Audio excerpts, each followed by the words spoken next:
غوث پاک 7 سال کے ہو گئے، بغداد میں ایک بڑے ولی ہوا کرتے تھے۔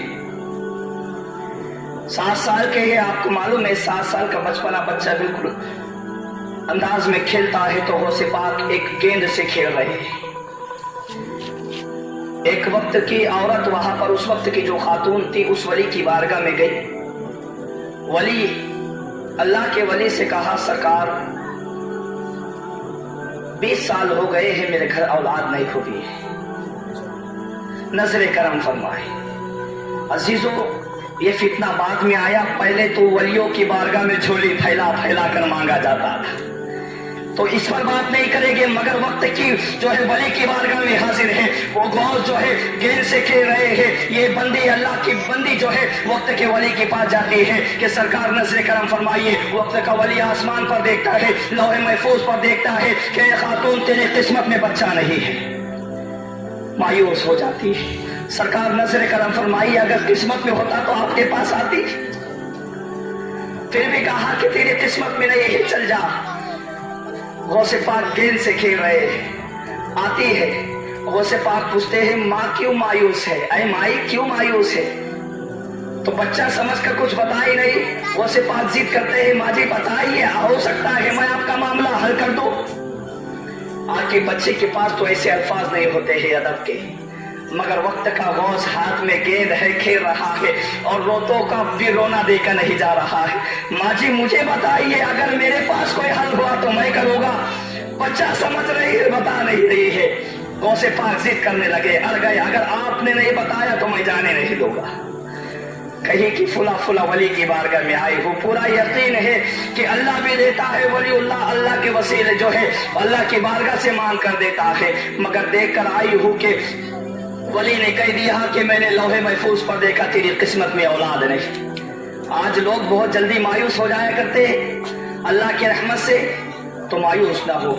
وہ غوث پاک کی بارگاہ میں جو ہے اپنا حال سنا رہی ہے۔ محی الدین ابھی 7 سال کے ہے، غور سے سن رہے ہیں کہ کہہ رہی ہے کہ 20 سال ہو گئے ہیں، اولاد نہیں ہوئی، فلاں ولی کی بارگاہ سے آئی ہوں، ولی نے لوح محفوظ پر دیکھا میری قسمت میں اولاد نہیں۔ غوث پاک کہتے ہیں بس اتنی سی بات کے لیے رو رہی ہے؟ کون کہہ رہا ہے 7 سال کا بچہ ایمان پر ناز کرنا چاہے، اتنی سی بات کے لیے لوگ رو رہی ہے؟ جا تیرے گھر پر 11 بچے پیدا ہو گئے، جا تیرے گھر پر 11 بچے پیدا ہو گئے۔ عورت سمجھی بچہ ہے، کیا ہو سکتا ہے، مزاق کر رہا ہے، مسکراتے ہوئے نکل گئی، مگر کیا ہوتا ہے 2 مہینے گزرتے ہیں، خوشخبری آ جاتی ہے۔ 1 سال گزرتا ہے، 1 بچہ، 2 سال گزرتے ہیں، 2 بچے، 11 سال گزر گئے، 11 بچے ہو گئے۔ عورت جو ہے در بدر ڈھونڈ رہی ہے، وقت کے ولی کو ڈھونڈ رہی ہے، 11 سال گزر گئے۔ غوث پاک جو ہے 7 سال کے تھے، پہچان میں نہیں آ رہی ہے، ڈھونڈ رہے ہیں، مگر جو ہے بغداد کی مسجد میں بیٹھ کر، جامع مسجد میں بیٹھ کر منبر پر غوث پاک اعلان کر رہے ہیں، قدمی علی ہادہ رقبۃ کل ولی اللہ، اپنی ولایت کا اعلان کر رہے ہیں، میرا قدم تمام ولیوں کی گردن پر ہے۔ وہ گھومتے گھومتے خبر گھومتے گھومتے اس خاتون کے پاس پہنچتی ہے، دیکھتی ہے کہ جو ہے 7 سال گزر گئے، 7 سال کا بچہ تھا، 11 سال گزر گئے، اب جو ہے 18 سال کا ہو گیا ہوگا۔ اعلان ہوتا ہے کہ کسی 18 سال کے بچے نے جامع مسجد میں بیٹھ کر اپنی ولایت کا اعلان کیا۔ وہ عورت سمجھ گئی کہ یقیناً یہ وہی مرد مجاہد ہے جس کے کہنے سے اللہ تعالیٰ نے مجھے اولاد دے دیا۔ وہ ڈھونڈتی ہے، در بدر کے ٹھوکرے کھاتے کھاتے غوث پاک کی بارگاہ میں پہنچتی ہے۔ میرے عزیز و دوستو، یہاں پر پہنچ کے میں آپ لوگوں کے ذہن سازی کرنا چاہتا ہوں کہ کچھ لوگ اس بات کو نہیں مانیں گے، کچھ جو کمزور عقیدے کے ہوگے وہ یہ نہیں مانیں گے، مگر سوچو یہ امت محمدیہ کی بات ہے، اور تمہیں بنی اسرائیل کی روایت سناتا ہوا چلتا ہوں۔ ایسے ہی ایک عورت سرکار موسیٰ کے بارگاہ میں آتی ہے، حضرت موسیٰ نبی جی علیہ الصلوۃ والتسلیم کی بارگاہ میں آتی ہے۔ ابھی غوث پاک کی بارگاہ میں جو آئی تھی اسے روکتے ہیں تاکہ جو کمزور لوگ ہیں وہ یہ نہ کہہ دے کہ مولانا نے بڑی بات کر کے چلے، بات کو مکمل کرتا۔ بنی اسرائیل کون ہے؟ بنی اسرائیل ہے وقت کے نبی حضرت موسیٰ علیہ السلام ہے۔ خاتون آتی ہے، سرکار کافی سال ہو گئے میرے گھر بچہ نہیں ہوا ہے، لڑکی کی خواہش مند ہو۔ آپ طور پر جاتے ہیں، اللہ سے گفتگو کرتے ہیں، میرے بارے میں بھی پوچھے۔ میں جا کر بات کروں گا۔ حضرت موسیٰ علیہ السلام جاتے ہیں کوہ طور پر، اس عورت کا حال رکھتے ہیں کہ مولا ایک فلا خاتون آئی تھی، لڑکے کی خواہش مند ہے۔ مولا فرماتا ہے، میرا رب کہتا ہے اے موسیٰ جاؤ اس سے کہہ دو اس کی قسمت میں اولاد نہیں۔ حضرت موسیٰ علیہ السلام سنتے ہیں، آتے ہیں، اس خاتون کو کہتے ہیں کہ تیری جو ہے قسمت میں لڑکا نہیں۔ بی بی پریشان ہو جاتی ہے، روتی ہے، گر گڑاتی ہے، چلی جاتی ہے۔ کافی سال گزر گئے، گزرتے ہوئے آتی ہے، ہاتھ میں ایک ننھا سا خوبصورت بچہ نظر آ رہا ہے۔ حضرت موسیٰ علیہ السلام دیکھتے ہیں، حیران ہو جاتے ہیں کہ اے خاتون یہ کیسے ہوا۔ کوئی طور پر جاتے ہیں، اللہ کی بارگاہ میں عریضہ پیش کرتے ہیں، مولا کچھ سال پہلے آیا تھا ایک عورت کا عریضہ لے کر، تو نے کہا تھا اس کی قسمت میں جو ہے اولاد نہیں، مجھے یقین ہے هو اللہ الخالق البارئ المصور له الاسماء الحسنى، تیرے علاوہ کوئی پیدا کرنے والا نہیں، تیرے علاوہ کوئی تخلیق کرنے والا نہیں، تیرے علاوہ ماں کی شکم میں کوئی صورت بنانے والا نہیں، هو اللہ الخالق البارئ المصور له الاسماء الحسنى۔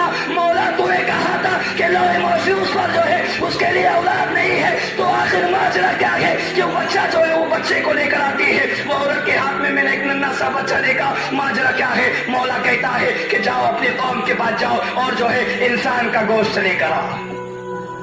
عجیب معاملہ ہو گیا۔ حضرت موسیٰ علیہ السلام پیالہ لیتے ہیں، چھری لیتے ہیں، نکل جاتے ہیں،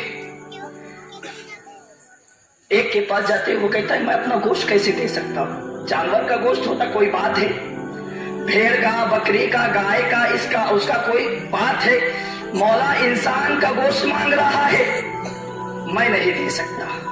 قوم کے ایک ایک فرد کے پاس گئے، ایک ایک مرد کے پاس گئے، سب نے انکار کر دیا۔ حضرت موسیٰ علیہ السلام مایوس ہو گئے، گزر رہے ہیں کہ دیکھتے ہیں کہ ایک چراگاہ پر ایک بندہ اللہ کی صدائیں لگاتے ہوئے بیٹھا ہے۔ حضرت موسیٰ علیہ السلام نے کہا کہ پوری امت سے مانگ لیا، انہوں نے نہیں دیا تو یہ کیا دیں گے؟ مگر خیال آیا کہ اس سے بھی مانگ لیتا ہوں، کوئی حجت باقی نہ رہے۔ وقت کا ولی ہے اللہ، مگن ہے، نہ دائیں کا خیال ہے نہ بائیں کا خیال ہے، بس یاد ہے اللہ کی۔ حضرت موسیٰ علیہ السلام کہتے ہیں اے بزرگوار، رب نے جو ہے انسان کا گوشت مانگا ہے، وہ بزرگ ہاتھ پر آتے ہی یہاں سے نکال لے۔ کون کہہ رہا ہے؟ ولی کہہ رہا ہے، وہ بزرگ ہاتھ بڑھاتے ہیں یہاں سے نکال لے۔ موسیٰ علیہ السلام کہتے ہیں تمہارے ہاتھ سے نکالو، یہاں سے نکال کر گوشت پیالے میں رکھ دیتے ہیں۔ موسیٰ علیہ السلام آگے بڑھتے ہیں، وہ شخص بلاتا ہے اے موسیٰ ادھر آؤ، ہو سکتا ہے میرے رب نے یہاں کا نہیں یہاں کا گوشت مانگا ہو، یہاں سے گوشت نکال کر پیالے میں رکھ دیتے ہیں۔ موسیٰ علیہ السلام آگے بڑھتے ہیں، وہ بزرگوار بلاتے ہیں میرے رب نے ہو سکتا ہے یہاں کا نہیں یہاں کا گوشت مانگا ہو، یہاں کا گوشت نکال کر رکھتے ہیں۔ موسیٰ علیہ السلام آگے بڑھتے ہیں، وہ بزرگوار بلاتے ہیں، ہو سکتا ہے میرے رب نے سینے کا گوشت مانگا ہو، سینے کا گوشت نکال کر رکھتے ہیں، پورے بدن کا گوشت نکال کر رکھ دیتے ہیں۔ حضرت موسیٰ پریشان ہے، پہلے کوئی نہیں دے رہا تھا، اب ایک ایسا ملا ہے کہ پورا گوشت اتار کے رکھ دیا۔ اللہ کی بارگاہ میں جاتے ہیں، مولا پہلے کسی نے نہیں دیا مگر ایک ایسا دیوانہ ملا کہ اس نے سارا کچھ اتار کے رکھ دیا۔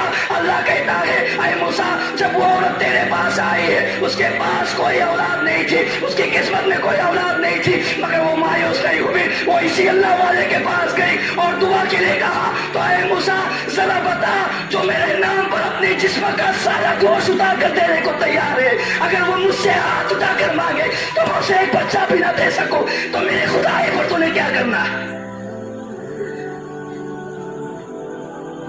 تو سمجھ گئے بات، نگاہ ولی میں تاثیر دیکھی، بدلتی ہزاروں کی تقدیر دیکھی۔ تو کمزور ایمان والے ذرا سنو، یہ بنی اسرائیل کے اللہ کے ولی کی کرامت ہے کہ وہ خدا کی بارگاہ میں ہاتھ اٹھا لے تو قسمت میں نہ ہو تو اللہ لڑکا دے دے۔ تو بتاؤ جو خود نبی کا نواسا ہو اور نام بھی خاص ہو اور پیدائشی ولی ہو، اگر وہ کہہ دے اللہ سے تو اس کی دعا قبول نہیں کی جائے گی۔ الزام لگانے والے بڑے الزام لگائیں گے مگر تمہیں اپنا ایمان کمزور نہیں کرنا ہے۔ کئی آئیں گے تمہیں ولیوں کے خلاف بہکانے والے۔ آج تو معاملہ ایسا ہو گیا ہے کہ جو آ رہے ہیں وہ کہہ رہے بس ہم ہی ہے، اور جو ہزاروں سال دین کی تبلیغ کر کے گئے وہ غلط ہے۔ اگر وہ غلط ہے تو نکال دو پھر قرآن سے الا ان اولیاء اللہ، پھر اس کا کیا معنی بن جائے گا؟ اگر اللہ کے ولی نہیں ہے تو پھر اس کا کیا معنی بن جائے گا؟ وہ کون